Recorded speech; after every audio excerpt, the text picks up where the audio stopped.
Panti asuhan sangat berperan penting demi masa depan anak yang hidup dalam kondisi serba minim. Di Indonesia sendiri, banyak panti asuhan yang dapat kita temui. Dengan adanya panti asuhan ini, mampu memberikan kehidupan lebih layak bagi anak di Indonesia yang hidup di tengah keterbatasan.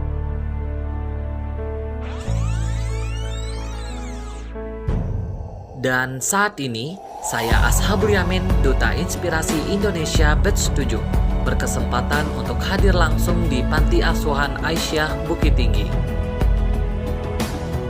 Panti Asuhan Aisyah Bukit Tinggi ini merupakan panti asuhan yang berada di Kota Bukit Tinggi, Provinsi Sumatera Barat. Berdiri pada tanggal 1 April 1942. Dengan daya tampung 150 anak yang terbagi ke dalam 3 titik lokasi di Kota Bukit Tinggi. Terwujudnya generasi Islam yang berilmu, terampil dan berakhlak mulia merupakan visi dari Panti Asuhan Aisyah Bukit Tinggi. Diberi kesempatan untuk hadir langsung menyapa adik-adik di Panti Asuhan Aisyah Bukit Tinggi merupakan rasa syukur bagi saya selaku Duta Inspirasi. Dengan kesempatan ini, saya dapat berbagi dan mengenal lebih jauh hidup kehidupan generasi muda yang ada di Panti Asuhan ini. Cerita kami dimulai ketika saya melontarkan pertanyaan, adik-adik mau jadi apa? Goals-nya apa? Dan apa tujuan yang akan adik-adik tuju?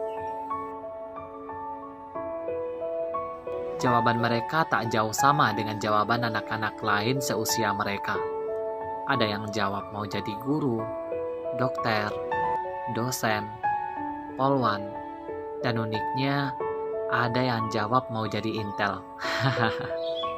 Jarang sekali ya kita mendengar anak perempuan seusia mereka yang mau menempati posisi satu ini. Namun di sini bukan tentang mereka mau jadi apa, posisi di mana, akan tetapi tentang ruang yang mereka kosongkan untuk tempatkan impian-impian itu.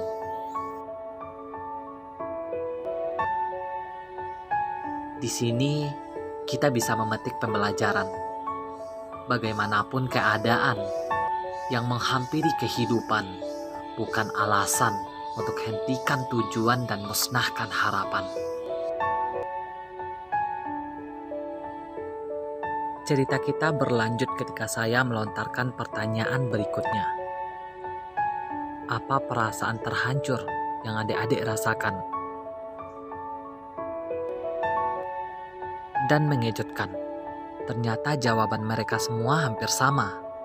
Bukan tentang hidup di panti asuhan, bukan pula tentang mereka yang jauh dari kampung halaman. Akan tetapi, tentang keraguan mereka, apakah cita dan impian bisa menjadi kenyataan di tengah keterbatasan? Setelah mendengar jawaban itu, saya berinisiatif untuk bertanya balik ke salah satu dari mereka. Kenapa jawaban itu menjadi perasaan terhancur? Lagi-lagi jawabannya di luar pemikiran saya. Mereka takut jika nanti mereka sudah beranjak dewasa, dunia akan berpihak pada mereka yang berkecukupan, bukan pada mereka yang merajut impian di tengah keterbatasan. Setelah mendengarkan hal itu, saya menyampaikan sebuah kisah tentang seorang wanita tangguh yang hidup kekurangan, serba keterbatasan, jauh dari keluarga dan kampung halaman, namun memiliki keinginan, tekad, dan harapan. Banyaknya pukulan dunia yang dirasakan tak menyurutkan tekadnya menggapai harapan dan cita. Meski hidup kekurangan, ia yakin bahwa the power of doa dan usaha tak ada tandingannya. Dan ternyata benar, seiring berjalannya waktu, berkat doa dan usahanya, ia berhasil mencapai titik seperti yang diharapkan, diimpikan, dan dicita-citakan. Dan tak lupa saya menyampaikan quotes berikut. Hidup itu bukan untuk ditakuti dan disesali. Namun, hidup itu untuk dilewati dan disyukuri. Jikalaupun ada yang tidak sesuai dengan ekspektasi kita, berarti itu rahasia. Setelah panjang lebar berbagi, akhirnya cerita ini dihentikan oleh waktu yang tidak kita sadari. Ternyata 3 jam sudah saya di sini. Banyak hal yang saya peroleh, dan begitu pun sebaliknya. Semoga ada hal-hal yang bisa adik-adik petik dari pertemuan ini. Gak banyak yang saya berikan, namun saya berharap dengan sedikit itu mampu memberikan inspirasi untuk adik-adik mengarungi hidup kehidupan ini. Pertemuan singkat ini berhasil memberikan banyak pembelajaran yang memperjelas bahwasanya kehidupan dihiasi dengan banyak keberagaman.